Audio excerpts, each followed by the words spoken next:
You're locked in to the hottest station on the planet. Resistance is futile. The revolution has begun.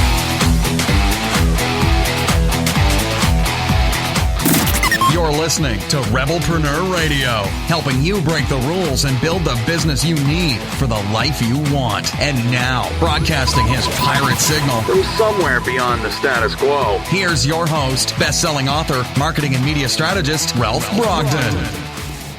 Hello and welcome to Rebelpreneur Radio. It's the show that helps you build the business you need so you can live the life you want. I'm your host, Ralph Brogden, your captain on this journey into the exciting world of rebelpreneurship.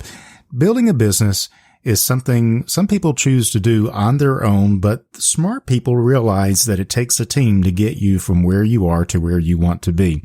The question is, how do we build, develop, and lead that team so that we can grow our businesses and grow them in a way that doesn't cause us stress, anxiety, and sleepless nights? Well, today's guest is an expert in developing entrepreneurial leadership. I'm speaking with Caryn Gillen. She is a leadership coach for entrepreneurs and executives who want to lead better, faster. They want to be great leaders. They also want to be agile and grow fast without putting their teams through hell or breaking the businesses they have. She helps them become the leaders they've dreamt of becoming so they can sleep better at night and make the impact they were born to make. Caryn, welcome to Rebelpreneur Radio.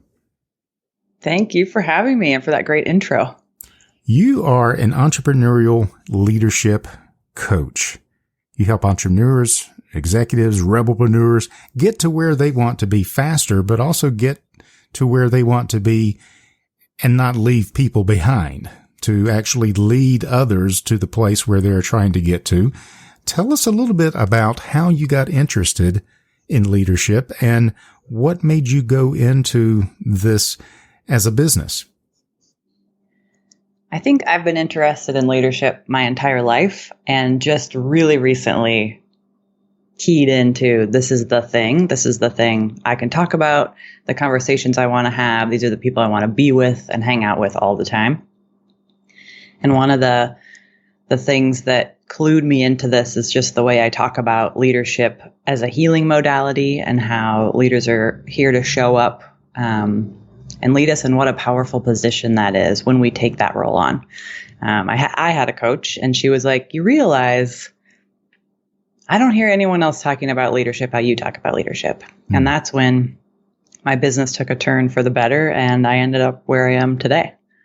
Now, not too long ago, you were in the weight loss coaching business and you made a pivot. Tell us about that pivot, why you changed your business model, and actually the whole business into the direction that you're going in now. I think that would be interesting to our listeners.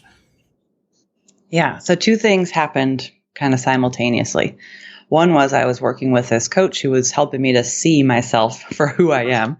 And really got me to see, like, this is how I show up everywhere. I always show up with owner's mindset and thinking about leadership and thinking about how does the strategy of what we're doing and what we're doing impact customers, the business, ourselves as people who are leading our own lives.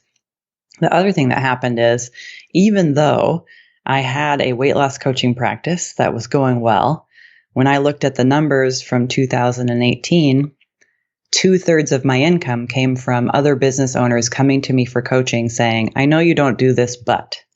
And so when I looked at, 95% of my energy and revenue generation was going into a weight loss coaching business that wasn't generating the revenue that this other thing was, it was a pretty clear and easy shift to make. Yeah, that's that old Pareto principle of the 80-20 rule, except in your case, it was validated even higher. 90% of your effort going into 10% of your results and vice versa. So then I think the first question you can answer for us is, are leaders made, born, or both? Both, for sure, both. I think every single one of us is a leader. We all have the stage of our individual lives. And you can look at that as how I lead my house, how I lead my physical body and take care of my wellness. Any of those things are leadership stages. But then there's these stages where what we do not only affects who we are and our physical body in our house, but it affects people who are on our teams. They go home, it affects their partner, it affects their kids. And one of the things I like to talk about is we have to show up and lead in a way so that not only we as leaders can sleep well at night, but the people who we manage are sleeping well at night and their kids are sleeping well at night. Because all of the stress, it all runs downhill too. So it's a lot, I would imagine. A lot of leadership has to do with morale building and morale maintaining, for the very reason you said. Even if you are sleeping well at night, if somebody on your team is losing sleep, then you've got a morale problem, which means you've got a leadership opportunity. Right. So any problem on your team, it's your problem, right? Because if you're in that position, it's all your job. And I think about it as a not only a morale problem, but a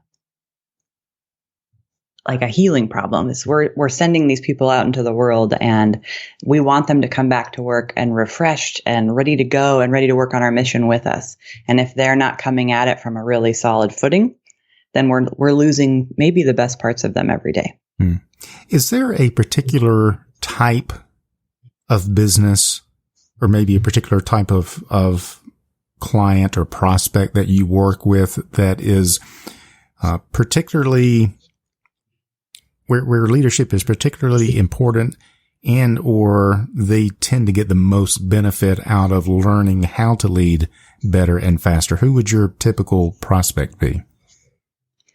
I've got two. They're kind of parallel. One is somebody who is in a new enough leadership role. Maybe they're the first CEO after a founder, and there's a lot of kind of that transition from startup culture to a more safe, consistent culture that has to happen. And there's a lot of conversations that are going to have to happen in there. And there's a lot of people's different goals that are all headed in the same direction, but don't always feel like they are. And the other type of people I'm working with are solopreneurs or people who are building businesses where they're just starting to have teams and they are finding themselves reacting to clients, reacting to their business as if business is happening to them versus them being the leader of their business. And in both of those cases, it's really identifying what is the ultimate goal of you, of the client, of the customer, of the service, and how is it that you're supporting that thing while you're supporting yourself to have what you want to, because we're all in this selfishly. We all want to get what we want out of our work in the world. And that's the case for leaders, for the owner of the business. It's also the case for the employees or the people that are working to help make that vision a reality. And I think a lot of people forget that. And they forget that the essence of a team is everyone working together for a common cause. But that's hard to do if different people on the team are pulling in different directions. You can't really make any progress, can you? Right, exactly. And you really have to stay attached to and help all your people stay attached to what is the reason that we're here in the first place? Why are we even bothering doing all this work, showing up every day, striving, doing uncomfortable things? And yeah, there are days where that can feel like you're on the best basketball team and you have a great coach and everything's going wonderful. And there are times where it can feel like your coach is just out to get you. And you want to just be the leader who can walk that fine line between holding your team accountable and helping to motivate and boost morale, like you said, and being someone who's actually seen as the person who's bringing things down. Interesting. Now, you have an interesting background. And like me, you have been focused academically in psychology and counseling and psychology. But a lot of the lessons of leadership that you learned were on a fishing boat. Tell us about how that happened, because that's not something that most people would associate with leadership, but you've learned some really valuable lessons there. Tell us about that experience. Yeah, so I started commercial fishing, I think it was the summer after my senior year of high school, more seriously, and, used all that money to pay for college. And what I noticed going, whether it was fishing or I worked on private yachts and I worked in the restaurant industry and I was a therapist, wherever I went, there were these common threads that also were true on a boat. And one of the things that I really like to think about is, are you being the captain of your life? Do you know where you're going? Do you know why you have a boat, why you have a fishing crew? Do you know how to get where you're going? I think it all plays in really nicely. It does. I mean, when you put it that way, it's like, do you know why you have a boat? I mean, what are we doing here? But isn't it funny? That seems really obvious. And when you're on the boat, and if you don't know why you're there or why you have a boat or what it is you're supposed to be doing, not only are you wasting time, but you could actually get yourself into some serious trouble. I mean, going out and have no clue what you're doing or where you're going. But then when it comes to our business, it seems like a lot of people just kind of show up without a vision, without a plan, without clear leadership. So this is really important if we want to make progress and not go down with the ship. Right, exactly. And I think it can save you a lot of money, especially as an early entrepreneur, but this happens for everybody. It's when you don't really know where you're going, as you end up buying lots of different stuff and kind of scrambling and trying to find the perfect thing that will make it all work for you. And that's just not necessary. And really the answers are probably not out there, and it's probably not in a new software or a new technology. It's in a new you, in a new attitude, a new mindset, a new paradigm that says, you're the captain of the boat and you're going to have to take leadership here. That's right. Yeah. What is the biggest hindrance? Why is it that people find it so difficult to lead? And what do you have to overcome, help them overcome to get them where they need to be with their mindset? I think the biggest hindrance to leading is accepting the challenge. Oftentimes we want what leadership looks like, but not exactly what leadership feels like. So when you show up for the job and you're the last, like everything stops with you, every question comes to you, every project comes back to you, you're it. Every person who shows up to work for you, they put trust in your role and that you're going to do a good job for them. And that just comes with the job. You don't even really have to earn it at the beginning. It's yours to lose. And it feels really uncomfortable when you think about the fact that you're impacting these like layers and layers of management and families and homes, and it's a big responsibility. So when you really get into the weight of that, it's no wonder we shy away. That was a real quotable moment there when you said that a lot of people want what leadership looks like, but they don't want what it feels like. Because that is so true. And we see a lot of people with the wrong concept of leadership. And for them, it's about title, position, authority, micromanaging other people. But your view, the approach that you are trying to bring to bear on this idea of leadership is not just being excited about what it looks like, but actually stepping into that role so that it feels, even though it feels uncomfortable, it is actually fulfilling a purpose that's bigger than yourself. And it's not just getting you where you want to be in your business, but getting everyone where they want to be in their life as well as in their work. Right. Yeah. It's an opportunity for huge transformation, not only for a company, but for us as individual leaders and for our employees or our contractors. It always reminds me of most of us have had some experience in our life where we got coached, whether you're an 8-year-old soccer player, you're in high school basketball. There were the leaders who had such an impact, it changed the trajectory of your life, whether that was for good or for bad, right? We have that in every business leading role. We have that opportunity every day to be one of the people who changes the trajectory of someone's life, whether it's your client or your employee. And I think that's a really big deal. It is a very big deal. And I always like to find the truth, which is the opposite of our experience.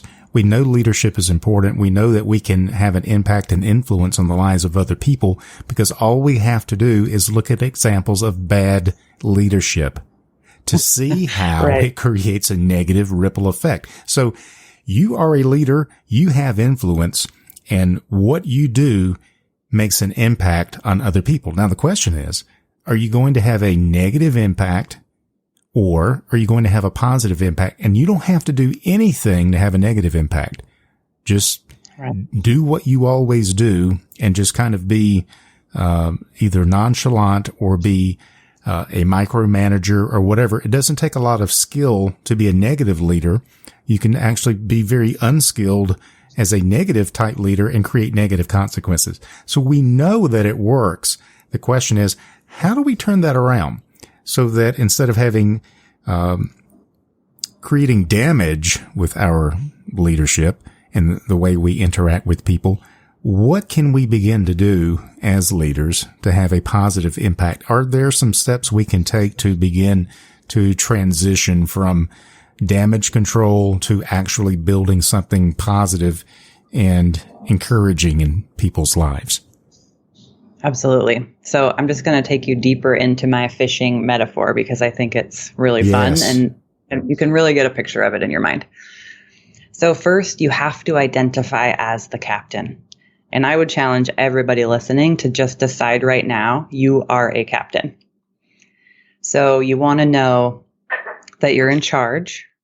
You want to know what you're in charge of, what your goals are, where you're going, and you also want to know why bother. Why bother going there? Why have this goal?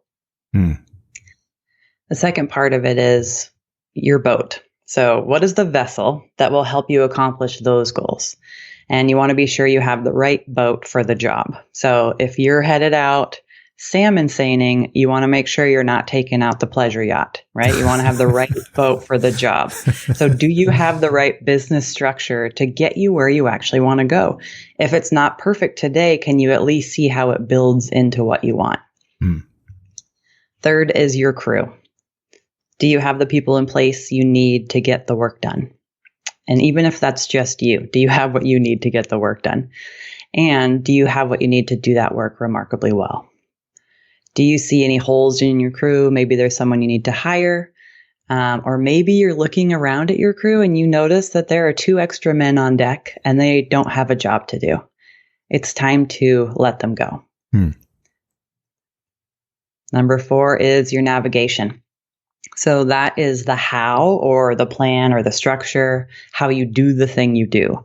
What is this product or service that helps you carry out that ultimate goal, the reason that you're here? And then I like to add to that, do you love it? Is it working? Do you know what it is and do you know how to define it really well? And can everybody on your team and can your clients also define what it is so that you know they can then get excited about it?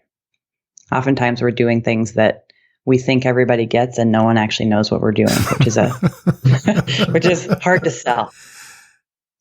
And number 5 is when you have all of that combined and you know where everything is, even if it's not all in balance, even if you've got some holes or you need to get a new radar or whatever it is, Right. Is what you've got going going to work for you? So all that put together combines to create what I call clean power. And that's just my way of saying that you're aligned, you've got momentum or the potential for momentum, you've got good energy, and you're leading from that place of being abundant and you're open. Somebody could come at you with something that's a surprise and it's not going to knock you on your heels because you know you have all these things in place that support you. You know there are not big gaps, or if there is one, you know exactly what it is and if this new thing will take you out or not. Wow. But that's essentially it. So much wisdom, Caryn, that you have On one boat. you have summarized a lifetime of leadership learning into some very succinct principles. And I love this idea about being the captain of the boat. You're making sure you've got the right boat for the right job and then making sure you've got the right crew. Your navigation And then how is all of this working together to create the momentum, the clean power, as you call it? I love it. Fantastic. And as you're sharing these, I am reminded of one of my heroes, which is Shackleton and his expedition to Antarctica. And I think it's important to realize, even if you are an experienced captain with a great boat and wonderful crew and all your supplies, and you know it, and you've ticked off all the boxes, stuff still happens. That's right. Your boat can get a leak. You can hit an iceberg. In Shackleton's case, they became shipwrecked. But the great thing about that man and about his leadership is he didn't lose a single person on his crew. The mission failed in terms of their short-term expedition, but the bigger mission is not just to save himself, but to save his crew and get them back alive. And he did that. So I would call that a successful expedition, even though it didn't accomplish the mission that they set out to. He cared as much and probably more for his crew than he did for himself. And I think that, along with all the principles that you're sharing, are powerful, powerful lessons that we can all put into practice in our business. If someone listening wants to work with you, what is the best way for them to go about it? The best place is just to find me on my website, which is caryngillen.com. I've got a free training that really dives deep into the framework that we just talked about with the boat too, if anyone wants to have that. Oh, perfect. And so they go to caryngillen.com and look for that training. Is that a download of a free thing that they can get? That's right. Okay. All right. Yeah, there's a free download with that. It's pretty much on every page, so you can't miss it. Okay, perfect. So we'll have that link posted up on our website. Is there anything that you're working on right now? I mean, I feel like that you are on the cutting edge of some really powerful ideas that are really going to make an impact and really change the way we're thinking about business and about leadership in business. What are you working on right now that's got you really excited? The thing that's got me most excited is I'm working on turning what we've talked about today into some sort of signature package or program or something so that I can deliver my services to more people. Because as we know, working one-on-one is a very limited scope. Right. Yeah. So you've got to have a way to scale what you're doing to have greater impact. And again, is the boat that you have the right boat for the job? Exactly. And so I am working on my boat and my navigation right now. There you go. That is so awesome. I just, there's so much we can do with that analogy. It's such a great way to think about it. And, wow, there's just so much there. And you have shared so much wisdom with us, but our time is just about out, unfortunately. Do you have any final thoughts or words of wisdom to kind of sum everything up and leave us with a great takeaway? I think my main thing is just to call everybody out who's listening. You are a leader, and there are people who are looking up to you. They're watching, and you are having an impact. And I just want to invite you to check in on what that impact is and make sure that that's the impact you're here to make. Perfect. Words of wisdom from Caryn Gillen. She is a leadership coach for entrepreneurs and executives who want to lead better, faster. And she has shared some powerful, powerful principles with us here today. She helps entrepreneurs become great leaders, to be agile, and to grow fast without putting their teams through hell or breaking the businesses they have. You can find out more at caryngillen.com. And like I said, we'll have that link posted on the Rebelpreneur website as well. Caryn, it has really been a pleasure to get to know you. Thank you so much for sharing your time with us today. I really appreciate it. Yeah, thanks for having me. It's been great to be here. You've been listening to Rebelpreneur Radio with Ralph Brogden. Download the show notes and much more at rebelpreneur.com.